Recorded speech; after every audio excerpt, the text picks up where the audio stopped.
오늘 추수감사절을 맞이하면서 앞에 있는 풍성한 연휴를 면면히 보면서 저는 참으로 행복하다라는 생각이 들었습니다. 끝나고 먹을 걸 생각하니까 그런 게 아니고 우리가 작은 지출을 하면 이렇게 수고하지 않아도 얼마든지 풍성한 과일을 먹을 수 있는 것이 얼마나 감사하고 또 행복하냐 그 말이죠. 만약 우리와 같이 농사를 직접 지어서 먹어야 된다면 얼마나 힘들겠습니까? 또 다양한 것을 다 할 수는 없다는 거죠. 그러면서 이 농부들이 이와 같은 아름다운 열매를 상품 가치가 좋은 것으로 만들기 위해서는 얼마나 많은 노력을 했을까라는 생각을 해보게 됩니다. 세상에 저절로 되는 것은 아무것도 없습니다. 어떤 분이 말하대요, 그죠? 나이 먹는 것 빼고는 저절로 되는 것은 한 개도 없습니다. 자식들 나누면 저절로 큰다고요? 천만의 말씀입니다. 안 아프고 크는 아이들이 어디 있겠습니까? 사고 안 치고 크는 아이들이 어디 있겠습니까? 다 부모의 뒤치다거리가 필요하고 때로는 방패가 돼야 되고 때로는 해결사가 되어야 하야 그 과정을 거치면서 자녀들이 큽니다. 곡식도 마찬가지입니다. 그냥 씨 뿌려 놓으면 저절로 자라지 않습니다. 제가 잠깐 공부했던 필리핀에는 땅덩어리가 우리나라보다 훨씬 넓습니다. 섬나라지만은 인구가 8천만 명 가까이 되거든요. 땅이 굉장히 넓어요. 그런데 그 나라는 제가 있을 때만 하더라도 쌀을 전량 수입을 해서 먹습니다. 고속도로 주변에 평야가 있습니다. 벼가 있는 게 아니라 온통 잡초가 그야말로 숲을 이루게 되어 있습니다. 제가 물어봤습니다. 아니 이렇게 넓은 땅 왜 돌립니까? 그랬더니 현지 선교사님 그러더라고요. 필리핀이 산보작을 했대요. 산보작. 60년대 70년대 초반까지 1년에 농사를 3번 짓는 거예요. 그런데 이게 수입이 안 납니다. 왜냐? 이 사람들이 그냥 씨 뿌려놓고 그냥 내버려 두는 거예요. 야, 저절로 크겠지. 그러니 이 벼보다도 뭐가 나오냐면 잡초가 더 많이 나오는 거예요. 영양분을 벼가 먹어야 되는데 이 잡초들이 다 뺏어 먹으니까 알곡도 안 맺을 뿐더러 곡식을 얻으면은 이게 잡초가 너무 많아요. 그래서 농사를 지어도 인건비가 안 나와. 그래서 이 지혜로운 사람들이 야 이거 짓지 말자. 농사 지으면 뭐하냐. 그래서 돌렸어요. 그리고 전량 미국과 멕시코에서 쌀을 사다가 먹습니다. 저절로 되는 것은 아무것도 없다라는 거죠. 오늘 추수감사절을 맞으면서 과연 우리는 무슨 열매를 맺고 무슨 열매를 가지고 하나님 앞에 나아가야 될까? 출애굽의 기적을 통해서 하나님은 이스라엘 백성들을 얼마나 사랑하시는지 하나님이 어떤 분인가를 나타내 주셨죠. 그리고 하나님은 이제 가나안에 도착하면서 추수감사절을 지키라고 명하십니다. 40년의 방황과 훈련이 끝나고 정착한 땅에서 처음으로 곡식을 수확하고 그걸 이제 저장하면서 그들은 함께 겨워 7일 동안 추수감사절을 지켰습니다. 일주일 내내 그들은 하나님께 감사하며 찬양하며 일주일을 보내고 그 다음에 8일째 되던 날도 자발적으로 모여서 하나님께 예배를 드렸습니다. 그것이 바로 추수감사절 또는 초막절이라고 말하는 하나님의 절기. 사람마다 재능과 직분이 다르듯이 하나님 우리에게 요구하는 열매도 다양합니다. 특별한 열매만 하나님이 요구하는 게 아니라는 거죠. 하나님 우리에게 재능을 주시고 그 재능에 발휘해서 열매를 맺으라고 요구하고 있습니다. 그러니까 우리가 많은 열매를 맺으려고 무리할 것이 아니라 하나만 우리가 잘 하면 된다는 거죠. 옛날에는 팔방미인이 각광받았지만은 컴퓨터가 등장하면서부터 팔방미인은 설 자리가 없어졌습니다. 어느 개그맨이 그랬잖아요, 그죠? 개그 프로에서 전철역 외우는 분이 떴잖아요, 그죠? 천천히 외웠어요. 어느 날 보니까 핸드폰이 나오면서 전철역이 다 나오는 거예요. 자기는 떠올리려면 처음부터 또 해야 되는데 뭐 그거 하다 보니까 빠진 것도 있는데 이게 핸드폰 나오니까 이게 만사형통되는 거죠. 그래서 이분이 그때부터 이제 내가 이제 은퇴해야 되겠구나. 그래서 어느 날 갑자기 이분이 은퇴했잖아요. 지금은 그 사람 기억하는 분도 별로 없어요. 그분이 그때 외울 때는 지하철 노선들을 펴놓고 밤새고 외웠대요. 밤새고. 그리고 어느 날 또 갑자기 지하철 하나가 중간에 늘어나면 외우는 게 또 힘들어지는 거예요. 성경이 바뀌면서 많은 분들이 애로사항을 이야기해요. 성경 외웠는데 외우다 보니까 중간중간 틀리라는 거죠. 한글 개혁을 이랬는데 개혁 개정은 이렇게 생겼어. 주기도문을 외우는 주기도문도 우리는 그냥 다 옛날 걸로 하니까 문제가 없습니다만은 우리 은퇴하신 모 목사님께서 은퇴하신 다음에 가까운 친지교회를 나가는데 이분은 주일날 교회 가면 재미가 없대요. 사도신경도 못 외우고 주기도문도 못 외우고 아니 목사로 30년을 그렇게 설교했는데 가서 보니까 사도신경 세월로 오는 거예요. 자기는 그냥 벙어리만 돼가지고 그래서 어떻게 하면 좋으냐.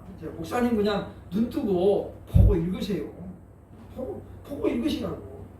또 그 교회는 또 주일 오전 예배 때 또 주기도문을 한다네 또. 그래가지고 주기도문도 할 때 자기는 가만히 있대요. 그래서 이분이 목소리가 큰데 어느 날 하다 보니까 자기 목소리만 지금 다른 사람 틀리더라는 거예요. 꼭 노래 부를 때 보면 틀린 사람의 목소리가 커요, 그죠? 그래서 제가 그랬습니다. 목사님 그냥 눈 뜨고 보고 읽으시라고. 못 외우는데 이제 70이 넘어가지고 그거 다시 외우려고 그러니까 머리 쥐가 나요. 못 외워요. 이런 어떤 지금 안 좋은 일들이 많이 일어나고 있다라고 하는 것입니다. 우리는 왜 열매 중에서 가장 먼저 사랑의 열매를 맺어야 할까요? 이것은 재능과 직분과 상관없이 하나님께서 우리에게 명하신 계명입니다. 요한복음 13장 34절로 35절에 이렇게 말합니다. 새 계명을 너희에게 주노니 서로 사랑하라. 내가 너희를 사랑한 것 같이 너희도 서로 사랑하라. 너희가 서로 사랑하면 이로써 모든 사람이 너희가 내 제자인 줄을 알리라. 이게 무슨 이야기냐면 예수님을 따라가는 예수님의 제자라면 재능과 은사와 상관없이 사랑의 열매는 다 맺어야 된다는 거예요. 왜냐하면 그것이 우리의 정체성을 드러내기 때문이죠. 이로써 즉 사랑함으로써 너희가 내 제자인 줄을 알리라. 그렇기 때문에 우리는 사랑의 열매는 특수한 사람만 맺는 것이 아님을 우리가 생각을 해야 됩니다. 가끔씩 보면 은사로 사랑을 은사로 말하는 분들이 더러 있습니다. 그러나 은사는 하나님이 주신 특별한 선물이거든요. 그러면 그 선물을 받지 못한 사람은 그 은사를 쓸 수 없어요. 그런데 하나님이 사랑의 은사를 만약에 모든 사람에게 줬다면 그것은 특별한 선물이 될 수가 없죠. 고린도서 12장에 보면 이보다 더 큰 은사를 너희에게 보이리라. 그리고 13장에 가서 사랑은 그렇기 때문에 사람들이 여기 봐라 믿음을 사랑을 은사로가 있지 않냐. 그런데 그게 아니죠. 바울이 말하고 있는 더 큰 은사가 뭐냐면 14장에 나와요. 그게 뭐냐면 예언의 은사예요. 사도 바울은 우리에게 주신 은사 가운데 최고의 은사로 예언의 은사를 말했어요. 왜냐? 설교자이기 때문에. 그러니까 설교자에게는 예언의 은사가 최고라는 거죠. 그러면서 갈라디아서 5장 22절에 보면 사랑의 열매는 그리고 뭐가 나와요? 성령의 열매는 사랑과 희락과 화평과 오래 참음과 이렇게 나가는 거예요. 그러니까 성경에 보면 사랑은 은사가 아니고 열매라고 이야기하는 거죠. 성령의 열매다. 그렇기 때문에 우리는 사랑이 은사가 아니고 누구든지 맺어야 될 열매라는 걸 먼저 생각을 해야 할 것입니다. 그러면 주께서 원하시는 사랑이라는 열매는 무엇입니까? 이 사랑은 아가페라는 열매입니다. 아가페 사랑은 신적인 사랑이죠. 두 가지 특징이 있습니다. 하나는 조건이 없어요. 무조건적이에요. 둘째는 뭐예요? 무제한적이죠. 어떤 요구 조건이 맞아서 사랑하는 것은 그 주님이 원하는 사랑이 아니에요. 또 나한테 잘하니까 사랑하는 것, 이것도 역시 주님이 원하는 사랑이 아니라는 거죠. 조건이 없는 무조건적이고 무제한적인 사랑을 요구하고 있는데, 과연 이 사랑의 열매는 우리가 왜 맺어야 하고 어떻게 맺을 수 있을까요? 첫째로 오늘 보면 17절로 19절 보면 진리에 속한 사람임을 나타내는 것이기 때문이다 라고 말합니다. 왜 저와 여러분이 이토록 힘든 사랑의 열매를 맺어야 하느냐면, 그것이 우리가 진리에 속한 사람임을 나타낼 수 있는 하나의 방편이기 때문이라는 거예요. 그래서 오늘 본문 19절에 말합니다. 이로써 우리가 진리에 속한 줄을 알고 그랬잖아요. 말과 혀로만 사랑하는 것이 아니라 하나님과 진실함으로, 오늘 본문에 나오는 것처럼 궁핍한 사람이 있으면 도와줄 수 있는 사람, 이렇게 행함으로 말미암아 우리가 진리 안에, 여기서 말하는 진리는 뭐예요? 예수님이 예수님. 우리가 행함으로 말미암아 사랑의 열매를 맺음으로 말미암아 예수 안에 거하고 있다는 것을 증명이 된다는 거예요. 왜냐? 예수님의 말씀을 실천에 옮기는 그런 사람이 되기 때문이라고 하는 것입니다. 오늘 이 시대는 신앙과 신학이 일치되지 않는 시대를 우리가 살아가고 있습니다. 다시 말하면 말과 행동이 다른 그런 시대를 지금 살아가고 있다는 것이지요. 문제는 교회 안에서도 이런 일들이 빈번하다는 것입니다. 적어도 우리만큼은 말과 행동이 같아야 되고 믿는 것과 행하는 것이 같아야 됩니다. 믿음 따로 행위 따로가 되고 있다는 것이죠. 그러므로 주님은 우리에게 말씀합니다. 서로 사랑하라. 내가 너희에게 본을 보인 것처럼 서로 사랑하라고 우리에게 말씀하고 있다고 하는 것입니다. 그러므로 우리는 진리 대신 예수 그리스도 안에 내가 거하고, 그리고 내가 주님과 동행하고 있다는 것을 뭘로 증명할 것이냐? 바로 사랑함으로 증명해야 된다고 합니다. 그러면 우리가 가장 먼저 사랑해야 될 우선순위는 누구일까요? 바로 가족입니다. 가족은 하나님께서 만들어주신 가장 기본적인 사회단위잖아요.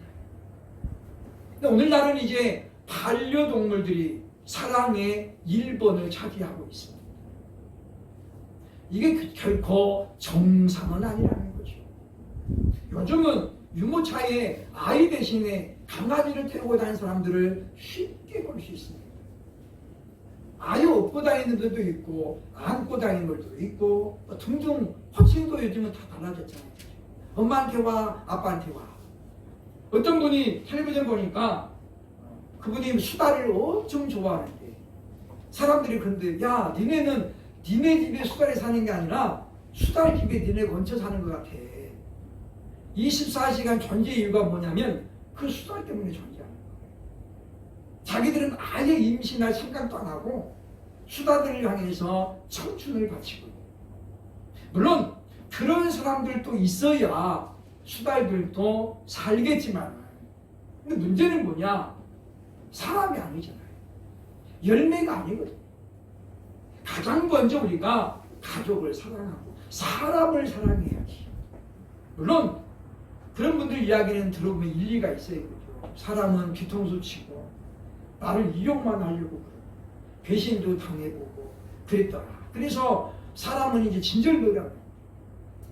그런 애완이라든 이런 것들은 반려견은 뭐예요? 하루 종일 자기 기다리다 꼬리치고 자기만 바라보고 말귀도 다 알아듣고 리모컨 갖고 와 그러면 가지고 가요.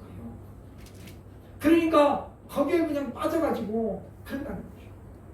그러나 그럼에도 불구하고 우리가 사랑해야 될, 그리고 우리가 진리 안에 가고 있음을 증명해야 될 대상은 바로 반려동물이 아니라 사람이 되고 있습니다.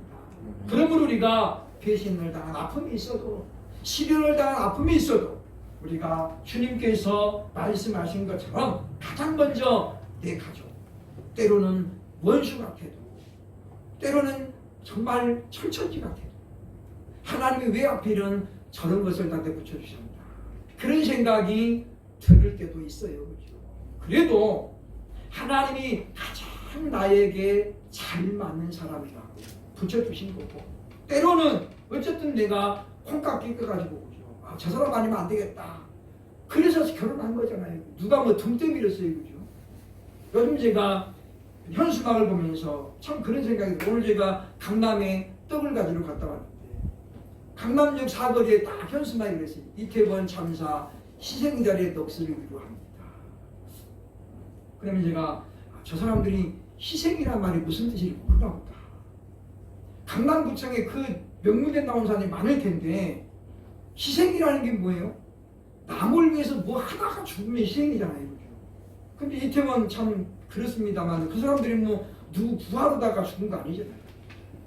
순전히 그 놀러 가다가 죽은 거예요. 거기다가는 희생이라는 말씀은 안 되는데, 어찌 보면 대상이 지금 현재 바뀌었다라는 생각이 들므로 참으로 가장 먼저 가족들을 뜨겁게 사랑할 수 있는 그런 복된 심령이 될 수 있기를 주의 이름으로 축원합니다. 둘째로 오늘 본문 20절 21절에 왜 우리가 사랑의 힘을 맺어야 되는가? 계명을 지키는 것이 되기 때문입니다. 하나님이 주신 계명, 주님이 주신 말씀은 성경 66권입니다. 너무 많죠. 그죠? 그러나 이거를 딱 하나로 줄이면 사랑이죠. 하나님을 사랑하고 사람을 사랑하고 이거예요. 그죠? 하나님을 사랑하신 것 때문에 우리를 구원하신 거잖아요. 요한복음 14장 21절에 보면 이렇게 말합니다. 나의 계명을 지키는 자라야 나를 사랑하는 자니, 나를 사랑하는 자는 내 아버지께 사랑을 받을 것이요 나도 그를 사랑하여 그에게 나를 나타내리라. 우리가 왜 사랑을 맺어야 되냐면 계명을 지키는 것이기 때문에 그래요. 예수님 말하잖아요. 너희가 나를 사랑하면 내 계명을 지킬 것이라. 그러면 내 아버지께서도 너를 사랑하고 나도 그에게 나를 나타내리라고 말씀하고 있는 것입니다. 그러므로 우리는 이와 같이 주님을 사랑하는 사람만이 계명은 지킬 수 있다는 결론이 나오는 거예요. 그러니까 사랑의 열매 맺기가 사실은 얼마나 힘듭니까? 한 번 하는 건 누구나 할 수 있습니다. 그런데 아니 상대방이 감동받을 때까지 한다는 것은 누구나 할 수 없는 게 아니에요. 마음에 안 들었는데 10번 찍으니까 넘어갔잖아요. 그 무슨 이야기예요? 감동이 됐다는 거예요. 그러니까 무슨 이야기입니까? 보면 처음에 선발할 때 마음에 안 들어서 우리 교회 누구도 그랬어요. 딱 내가 보니까 고개를 딱 돌리더라고. 근데 결혼했어요. 왜? 이 남자가 매일 쫓아오는 거예요. 만나주세요. 그게 어떻게 지금, 근데 이게 10번 찍으니까 넘어갔거든요. 무슨 이야기냐면 감동이 되는 거예요. 저렇게 나를 사랑한다면 되겠다. 무슨 우리도 그래야 된다는 거죠. 사랑의 이름에 있는 것이 결코 쉽지는 않습니다. 제가 아는 분 한 분은 법대 졸업생이에요. 법대. 그것도 지금의 이분이 47년생이니까 옛날 분이죠. 전라북도 아버지가 익산 경찰서 서장이었어요. 그때 당시. 집안이 잘 나가는 집. 근데 하필이면 구미 여자를 만났어. 인사를 가서 인사를. 고향이 어디요? 전라도 일입니다. 나가! 첫마디가. 그래서 대문 쫓겨났어요. 이분이. 다 간 이유가 뭐예요? 전라북도 이리사람이 나기 때문에. 그냥 문도 안 열리고 쫓겨난 거예요. 근데 이분이 오기가 있어요. 아니, 아버지가 경찰서장이잖아요. 대검법에서 가지고 그때 그랬답니다. 아니 내가 달성서씨인데 왜 나를 박대합니까? 달성서씨 다 그러면 상놈이냐고. 그래서 그래 아버지가 자녀들이 이 상놈이 어디를 왔냐고. 이분이 그래서 대검밖에 그랬대. 달성서씨가 다 상놈이면 달성상을 다 상놈이라고. 그랬더니 야 장인어른이 놀래가지고 문 열고 나왔더니 들어오라고. 그래가지고 딸내미를 줬어요. 우리가 누군가를 감동시키려면 그만큼 자기가 희생이 돼야 합니다. 우리가 하나님 말씀 지키는 것 결코 쉽지만은 않습니다. 그래서 오늘 성경은 말합니다. 성령의 도우심이 아니면 우리는 이 열매를 맺을 수가 없다고 하는 거예요. 하나님의 말씀은 순종하라고 주신 것입니다. 이 말씀 우리가 잘 배워가지고 어딘가 가서 아는 체하고 트집 잡으라고 준 게 아니에요. 어떤 사람들은 성경을 많이 배워가지고 그걸 가지고 설교자들에게 자꾸 따지는 분이 있어요. 아 오늘 설교해보니 이거 틀렸던데요. 이렇게 참 보면 은혜스럽지 않죠. 그러니 그분은 예배 시간에 말씀을 듣는 목적은 뭐예요? 은혜 받으러 듣는 게 아니에요. 뭔가 오타 없나 뭐 틀리지 않나 성경 구절 잘못 이런 거 하다 보면 그 사람 뭐예요? 예배 드리는 게 아니에요. 그러므로 우리가 힘들고 어려워도 참으로 서로 사랑하라는 말씀을 지킴으로 말미암아 나도 예수님을 사랑하고 있음을 증명할 수 있기를 주의 이름으로 축원합니다. 세 번째, 그러면 우리는 어떻게 해야 이 사랑의 열매를 맺을 수 있을까? 본문 24절, 23절, 24절 말합니다. 성령의 도우심으로 맺을 수 있다. 우리가 다른 것도 순종하기가 어려워요. 근데 우리가 무조건 무제한 사랑하는 거 참 힘들죠. 이것이 어떻게 하면 가능하냐? 성령이 충만하면 가능해요. 예전에 우리 교회 잠깐 나왔던 우리 손아무개 집사님이 그러더라고요. 남편이 너무 술 좋아해서 그랬대요. 제발 밖에서 먹지 말고 집에 와서 먹으라고. 그랬더니 남편이 어느 날 너무 마음 잘 됐는 거예요. 퇴근할 때마다 까만 봉지 물 들고 오는 거예요. 소주 2병을. 그래가지고 밥 먹으면 그 안에서 다 소주 2병을 다 마시고 그리고 자는 거예요. 그래서 검은 봉지만 보면 싫은 거예요. 짜증나는 거예요. 남편 딸은 부인 말 들은 건데 끊으라고 말은 못하고 끊으라고 끊는 것도 아니지만 정말 사랑하는 사람이지만은 그때는 그렇게 보기 싫더래요. 뭐 들고 오는 게. 그러면서 자기 먹을 것도 하나 들고 오면 괜찮은데 오로지 뭐요? 자기 먹을 거 사오는 거예요. 소주만 사오는 거예요. 부인 것도 하나 사면 얼마나 좋아요. 그렇죠? 근데 부인 거 살 돈은 맨날 없어. 그러니까 그래서 오는 건데 근데 어쨌든 이분이 부인 몰래 물교를 나왔어요. 부인 몰래. 그래가지고 이분이 우리 교회 한참 나왔거든요. 어느 날 갑자기 남편이 왔는데 부인이 따라왔어요. 그래 깜짝 놀란 거예요. 서로 모르고 왔는데 우리 교회에서 딱 만난 거예요. 그래가지고 이분 당신 여기 와 있어? 그래가지고 이분들이 우리 교회 등록까지 했다가 다시 이제 본교회로 돌아가십니다만은 사람의 힘으로는 그리고 우리가 가진 사랑으로는 한계가 있습니다. 우리 아무리 부모가 자식을 향해서 조건 없이 사랑한다고 해도 그것은 조건이 없을 수가 없어요. 자식이 내 말대로 안 해봐요. 그죠? 그러면 당장에 싫어져요. 그죠? 나 너에게 한 푼도 못 물려줘. 이런 건 뭐예요? 지금 조건을 못 맞췄다는 거잖아요. 내 말대로 안 들었다는 거거든요. 그래서 우리가 이 아가페라는 사랑은 우리 힘과 의지로는 불가능합니다.